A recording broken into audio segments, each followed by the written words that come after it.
Marahay na hapon mga tugang, aldaw kita ngunya nin Webes, Marso 2, taon 2023. Sa pangaran kan sa indong nagiging tagapagbareta sa Bareta alas 5, Serpio Fernandez asin si Joshua James Bino. Kami po muna ang sa indong magiging tagapagbareta. Ako po si Angel Mustaza. Ako po si Ina Inujala. Inina po ang mga darakulang bareta na maraluwas sa mga periodiko nasyonal sa aga, alagad inatindong mananangog, asin maantabayan digdi sa Radyo DZGB. Sa detalyes kan mga darakulang bareta sa lado nasyonal, nagpasalamat si Senador Christopher Bongo sa desisyon kan Land Transportation, Franchising and Regulatory Board o LTFRB na ipag-oktaba sa sa Disyembre 31 ang dapat kutaan ng jeepney phase-out sa Hunyo 30. Ikinaugma ni Go ang pagdangog kang LTFRB sa agrangay kan mga drivers asin commuters na maapektaran kang nakatalaan na tigil pasada sa masunod na simana. Paglilinaw ni Go na bako siya kontra sa PUV modernization lalo na sa pangmahaluyan asin magayon na benepisyo na may tatao kaini para sa nasyon, pero tinawan nila doon na dai dapat ini maging rason para madipisilan ang mga nagtatios na kababayan. Sinabi niyang dapat natawan kang LTFRB ni supesyenteng panahon ang mga apektadong sektor bago ipautob ang programa asin gamiton ang pagkakataon na ini para pakarayon ang mga regulasyones sa proseso asin pulisiya para dai maging pagabat ang programa sa mga ordinaryong namamanwaan.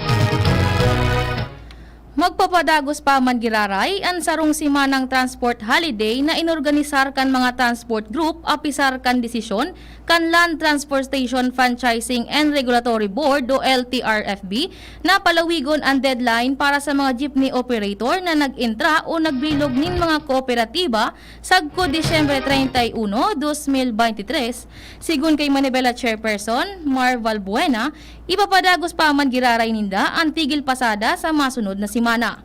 Inot na sinabi kan Land Transportation Franchising and Regulatory Board o LTFRB na mapaluwasin danin bagong memorandum circular na magpapaliwanag sa nakatalaan na Hunyo 30 na deadline para sa konsultasyon. Tinawanin doon ni Valbuena na wara pa siyang nahiling na kopya kan dokumento, alaga di pinaisi na sa iya na dai kaini kaibahan ng mga solusyon sa indang agrangay.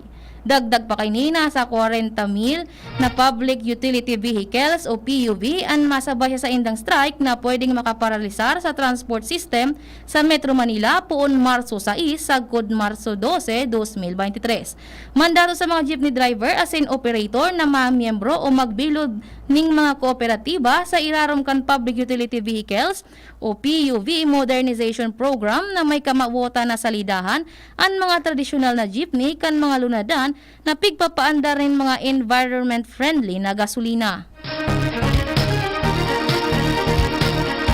Dugangan ta ang mga informasyon hali dyan sa luwas. Nasa linya ang Chief Reporter, Kuya Jimmy Nasalita. Kuya Jimmy, maray na pagkahapon. May press ko na ipapapod ang incident commander digdi sa Banuan kan Kamalig Mayor Calibaldo.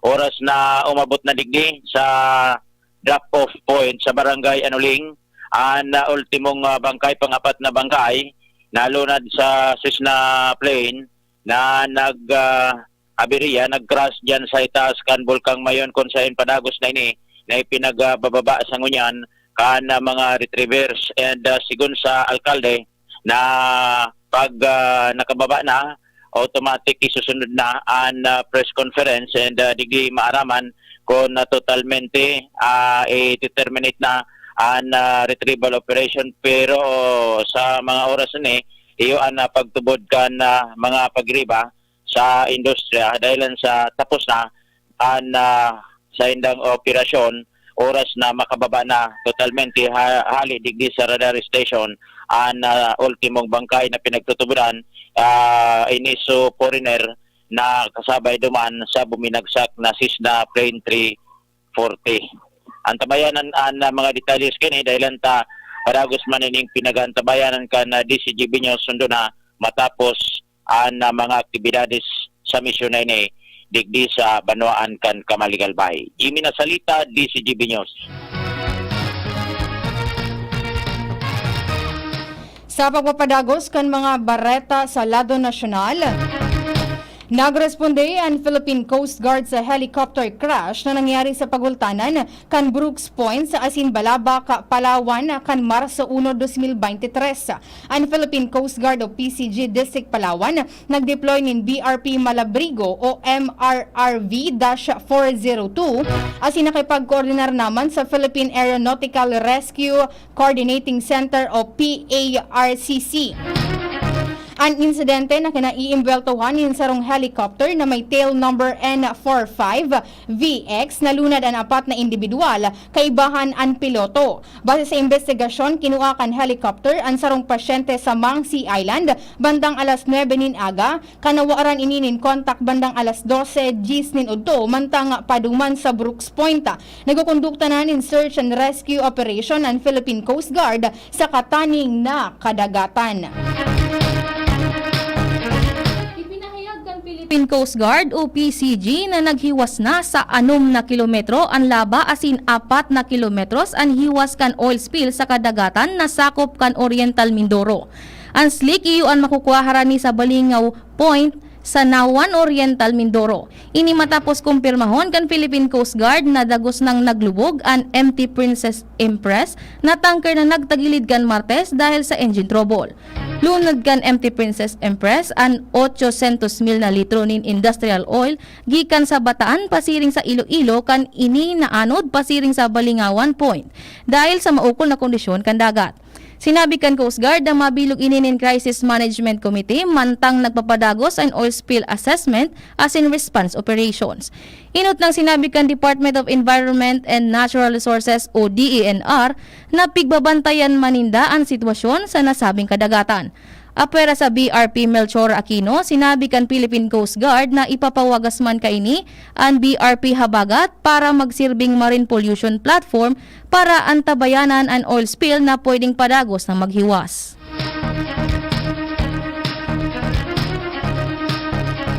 Nakasumitir na sa plenaryo kan Kamara de Representantes ang Bill 7352 o an accompanying bill na nagpapautob sa resolution of both houses number 6 na pigbubusol kan Constitutional Convention o CONCON para sa charter change. Pinagpadrinuhan ni Cagayan de Oro Representative Rufus Rodriguez, Chairman kan House Committee on Constitutional Amendments, ang propestong linya nagtatalaan kan CONCON na mga kumpeso ng 316 na miyembro kung sein, 251 ang bobotohan, asin 63 ang ia-appointa. Base sa bill, ang mga magiging delegado kan CONCON dapat ipinangaki sa Pilipinas asin 25 anyos pa itaas sa aldaw kan eleksyon o appointment kaini, kasabay man ang nagtapos nin kolehiyo asin rehistradong botante. Ang pag-ilihir sa mga delegado kan CONCON isasabay sa barangay asin sangguniang kabataan election sa ultimong Lunes kan Oktubre 2023. Ang termino kan delegado mapon sa Nobyembre 21, 2023 sa Hunyo 30, 2024. Representantes ang mga propestong lockdown na mapakusog sa mga lokal na gobyerno. Ini ang sinabi ni Speaker Ferdinand Martin Romualdez sa ika-31 na National Convention and Elections of Officer kan Provincial Board Members League of the Philippines kan ginibo sa Manila Hotel. Kaibahan sa mga propestong ini ang House Bill 2400 na may kamauotan na gibuhon na mas rationalize ang sistema kan decentralization asin House Bill 790 asin 1089 na mag-iitaas sa nariresibe kan LGU gikan sa koleksyon kan national taxes. Estudyante kan BUCSIT nagpositibo sa COVID-19. BUCSIT students asin faculty mabalik sa flexible mode of learning. Detalyes kan barata na sa linya si Nicole Gloriani. Sarong aldaw pakatapos mailuwas ang memo kan Bicol University College of Nursing o BUCN manungod sa COVID-19 sa Saindang Campus, hali sa Facebook post kan the Bicol Universitarian, nagpaluwas manin memo ang BU College of Science Information Technology o BUCSIT na pirmado kan dekano na si Professor Jocelyn Serrano. Nin memorandum na naga-anunsyar nin pag-positive sa virus kan saro nindang estudyante. Ipinag-require kan dekano na maging flexible learning and mode kan klase kan mga estudyante asin faculty kan CSIT poon Marso 1 sagkod Marso 6, 2023. Pinagirumduman ang mga close contacts na i-monitor ang mga sintomas kan COVID-19 asin kunigwa makipag-koordinar sa College of Science Dean's Office para matauan nin referral sa BU Health Services. Sa ibong nalado, nag-anunsyar man ang BU Library System nin temporaryong suspensyon kan face-to-face services sa mga estudyante asin faculty kan BUCN asin BUCS na igwa nin memong manungod sa virus. Iyan ang bareta. Ako si Nicole and Gloriani, intern hali sa Bicol University. BFP Daraga nagpuuna kan sa indang mga aktibidad katakod kan obserbasyon kan Fire Prevention Month ngunya na Marso. Detalyes kan bareta nasa linya si Hana May Ocampo. Nagpuna ang mga aktibidades kan Bureau of Fire Protection Daraga katakod kan Fire Prevention Program ngunya na Marso. Ang programa na ini may temang pag-iwas sa sunog hindi ka nag-iisa na kung sain obheto ka ini na maturuan ang komunidad kung paano malikayan ang kasulo asin ang pinsala ka ini. Sigun kay Senior Fire Officer 1 Kenneth Nieva, Chief kan Community Relations Unit kan Daraga, Marso 1 kan magpuwan sindang sa lubungon na ano Fire Prevention Month sa paagi kan motorcade na ginibo sa Banwaan kan Daraga. Alagad ngunyan, igwa sindang roadshow sa 3rd floor SM City Legazpi na kung sain igwa mga opisyales na nagtuturo duman kan mga firefighting, bandaging, asin iba pa nga basic first aid skill. Ang roadshow na ini nagpuon ngunyan na Marso 2 asin bukas sa publiko sa good Marso 5. Katakod kay ni dakulpan mga gigibuhon na fire safety seminars asin aktibidades kan BFP sa Banwaan kan Daraga. Dagdag ni Nieva, yaang pirmi ang BFP 24/7 tangani magtabang sa tuya alaga din nagparumduman ini. Nagibuhon taman giraray ang sa tuyang responsibilidad sa paglikay sa kasulo. Iyan ang bareta. Ako si Hana Ocampo, intern hali sa Bicol University. Ipinahayag ang Department of Health na nakapagrehistro ang Pilipinas ng 121 na bagong kaso ng COVID-19 kaya uminabot na sa 9,230 ang aktibong bilang kaini. Ang datos sali sa Department of Health na nagpapahiling na ang bagong impeksyon nagbusol sa bilang kan kaso sa bilog na nasyon na 4.76 milyon. Ang National Capital Region ang may pinakalangkaw na numero kan bagong impeksyon sa nakalihis na 2 semana na may 433, sinundan kan Davao Region na may 235, Calabarzon na may 180, 97 sa Soxargen, asin 83 naman sa Western Visayas. Dugang padigdi sa mga bilang ang mga tawong narahay o nakarecover nagikan sa nangadaan o sa nakakagadan na helang puminakol na sa 4,170,000 mantang ang bilang kan mga nagadaan nag-itaas naman sa sobra sa 60,000 katabo. Sa ngunyan ang kabilugan na bilang kan mga nabakunahan na nasa 73.8 milyon na mga Pilipino. Inaprubahan kan House Committee on Rural Development ang propestong ley na magtaonin paryamentas na trabaho sa mga nangangaipo. Ang komite na pinamamayuhan ni Masbate Representative Wilton Co, iyuan magibunin substitute bill kan propestong Rural Employment Assistance Program o RIP gikan sa mga propestong isinumiter ni Pangasinan Representative Marlene Primicias Agbas o House Bill 1006, Camarines Representative El Rey Villafuerte o House Bill 1788, Tingog Party List Representative Yeda Marie Romualdez, asin Jude Asidre o House Bill 1957, asin Quezon City Representative Patrick Michael Vargas o House Bill 5034. Sigun kay Department of Social Welfare and Development o DSWD Disaster Risk Management Division Chief Amy Rose Castillo, ang propestong RIP kapareho kan Cash for Work program kan ahensya na nagtataonin paryamentras na trabaho sa mga nagtitios asin pamilyang naapektaran kan kalamidad. Naghiro na ang propestong konstruksyon in evacuation centers sa lambang syudad asin munisipalidad sa nasyon. Ang House Bill 354 na pangenot na author sinda Speaker Ferdinand Martin Romualdez Asin tingog Party List Representative Yeda Marie Romualdez asin Jude Asidre iyon inaprobaran kan Kamara de Representantes sa ikaduwang pagbasa sa paagikan voice voting. Sa irarom kan propestong lay ang Department of Public Works and Highways o DPWH ang magibon in building specification asin makonstruhir kan mga evacuation centers sa lugar na ituturo kang National Disaster Risk Reduction and Management Council o NDRRMC sa tabang kan mga local government units o LGU. Ang mga presenteng istruktura na dai makakaabot sa minimum requirement iyo ang tutugutan na i-upgrade. Ang mga LGU ang magiging pangenot na responsable sa operasyon asin pamamahala sa mga evacuation center. Pwede man nagamiton ang evacuation center sa ibang aktibidad, alaga dai dapat makompromiso ang pangenot na kamawotan kaini. Piglansar kan Department of Agriculture o DA ang pigaapod na direct market linkage strategy sa kamauotan na ma-stabilize ang presyo kan sibulya sa retail markets asin matabangan na mapaitaas ang income o dilihensya kan mga parauma. Sa paagi kan Agribusiness and Marketing Assistance Services o AMAS, sinabi kan DA na ang onion growers direktang makakapagpabakal kan sa indang produkto sa market vendors asin institutional buyers. Sa ilaram kan nasabing strategy, nakapagtaon in logistical assistance sa Valiant Primary Multipurpose Cooperative o VPMPC asin Bagong Pag-asa Multipurpose Cooperative sa parehong nakabase sa Bungabon sarong onion production municipalities. Kaibahan sa tinaon na assistance iyo ang paggamit nin kadiwa delivery trucks para mabawasan ang problema kan mga parauma sa logistic asin transportasyon. Iniparti kan intervention kan gobyerno para sa mga local onion farmers para masiguro ang abot kayang food product sa merkado. Tinauan ni Presidente Ferdinand Marcos Jr. nin libro ni Jose Rizal si Malaysian Prime Minister Anwar Ibrahim matapos ang sa indang bilateral meeting sa palasyo kan Miyerkules na Banggi.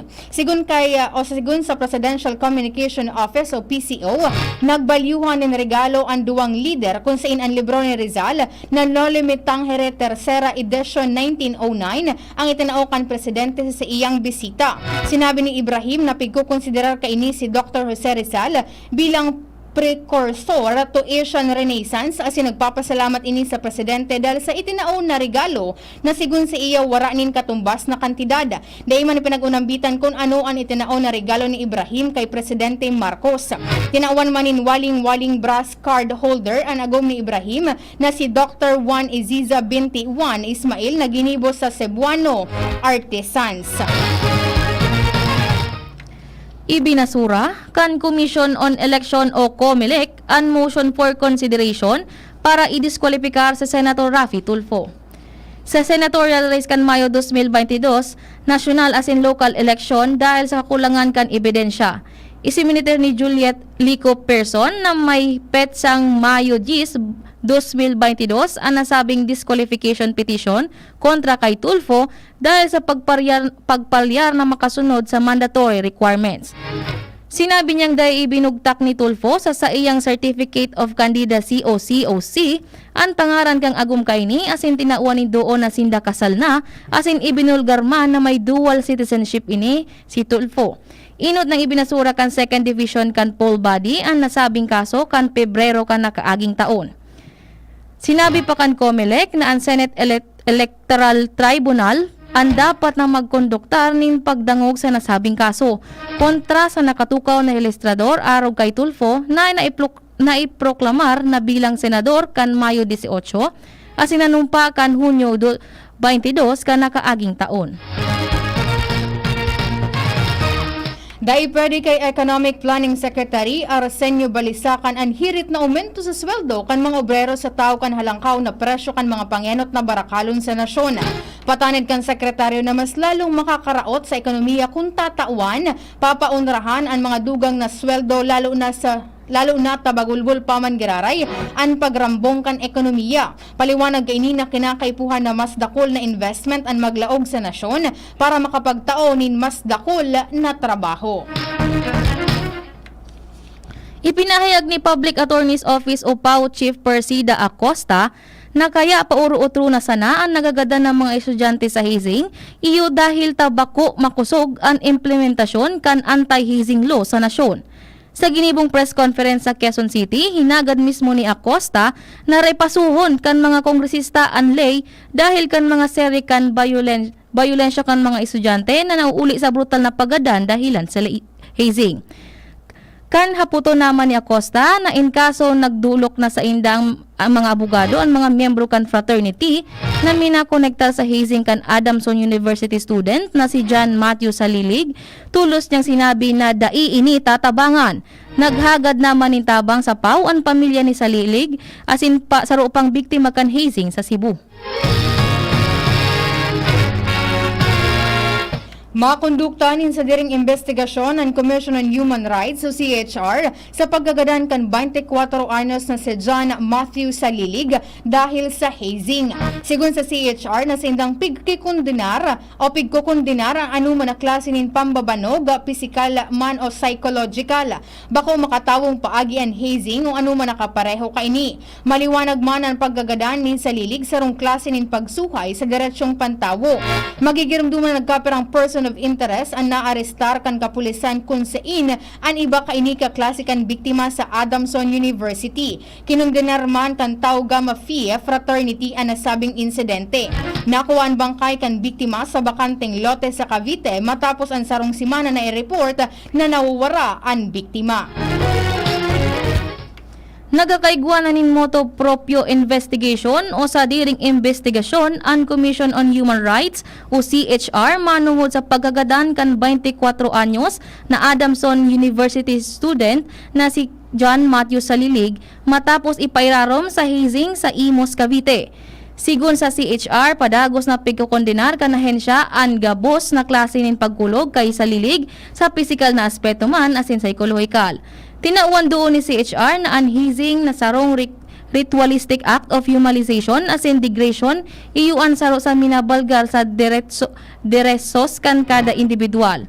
Katakod kay ni nangapudan ang CHR sa Philippine National Police o PNP as in Commission on Higher Education o CHED as in iba pang ahensya de gobyerno na minaaksyon sa kaso ni Salilig. Nangapudan man ang CHR sa gobyerno na pakusugon ang implementasyon kan Republic Act No. 11053 o ang Anti-Hazing Act of 2018.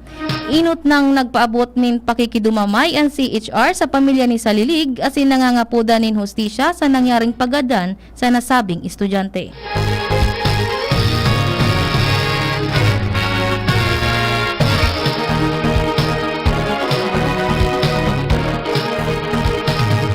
Nagpailing nin tibay asin talento ang mga estudyante kan Philippine Science High School Eastern Visayas Campus sa ginibong 6th KVIS Invitational Science Fair na ginibo sa Science Academy kan Thailand. Kaibahan sa mga Pisay students na inisi na Sofia Indira Esquila o Esquilia, Vivienne Castroverde at si Natasha Nicole Noel na nasa giya kan sa indang research advisor na si Janet Morata Fuentes. Nagkapera sa mga award an sa indang naresibi ang First Runner-Up Award, Best Project Award as in Best Presentation in Environmental Science. Sigun sa official website kan KVIS ISF, nakamawatan kan kompetisyon na ini natauanin platform ang mga estudyante as in instructor na may matinding passion sa siyensya as in teknolohiya. Apera kay ni tanganing makapaghiras ang lambang saro sa kanya-kanyang imbensyon, scientific thought asin maging lokal na tradisyon.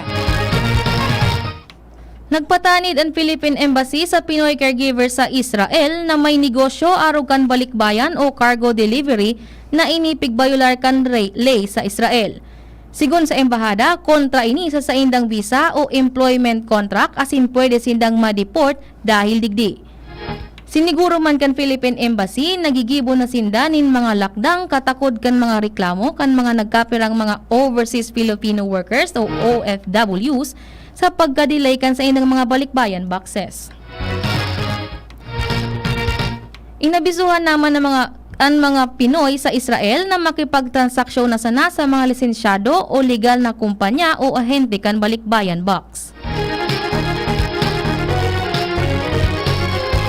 Yan mga tugang ng kabilugan, kan mga darakulang bareta Na maraluwas sa mga periodiko nasyonal sa aga, alagad inatinong na antabayan, asinadangog digdi sa Radyo DCGB. Sa pangaran kan mga nagsurat kan bareta, News Manager Mar de la Cruz sa Sinjani Balyaran. Sa pangaran man po kan regular nung nagiging tagapagbareta Sir Pio Fernandez asin Joshua James Bino. Ang nakaibananta sa lado teknikal, Kuya Nems Flora, sa IT Richard Astor, sa production Thresha Mariletana. Kami po ang sinong naging tagapagbareta. Ako po si Angel Mustaza. Ako po si Inay Nujala. Kami po nagsasabing salamat po sa gabos na nag-antabay. Maray na hapon. Radyo Balagon Kaito.